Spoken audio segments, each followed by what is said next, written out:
Hello, this is Ankita. Welcome to my day. এটা ছিল 4 জানুয়ারি রবিবারের ভিডিও।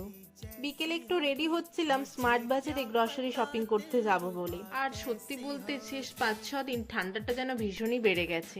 মলে পৌঁছে সরাসরি স্মার্ট বাজারেই ঢুকলাম। দরকারি জিনিসের সাথে কিছু বেদরকারি জিনিসও কিনে ফেললাম। বেদরকারি বলছি কারণ এটা বোধহয় সকলেরই সাথে হয়। কয়েকটা জিনিস কিনতে গেলে আরো কিছু অ্যাড অন হয়ে যায়। সব কিনে যখন বিল কাউন্টারে দাঁড়ালাম তখনই মনে হলো এই লাইনটা ভীষণ বোরিং। আসলে বাবা একটা স্মার্ট বাজারের গিফট কার্ড পেয়েছিল, তো সেটার জন্যই কিনতে যাওয়া। গিফট কার্ডের লিমিট ছিল 1000 টাকা, কিন্তু ওই বেদরকারি জিনিস কিনতে গিয়ে আরো 1500 টাকা এক্সট্রা পে করতে হলো।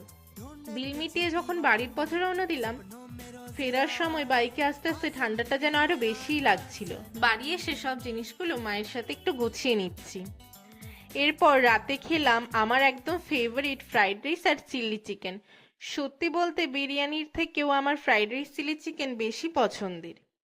যদিও 2 প্যাকেট বিরিয়ানি ছিল, ওটা দাদা আর গুবলুর জন্য। আসলে দাদা আর মা দুপুরে কাজে বেরিয়েছিল, ফেরার সময় ওরাই বিরিয়ানি আর ফ্রাইড রাইস নিয়ে এসেছিল। তো এই ছিল আজকের পুরো ভিডিও। আশা করি তোমাদের ভালো লেগেছে। Stay tuned for more little moments like this.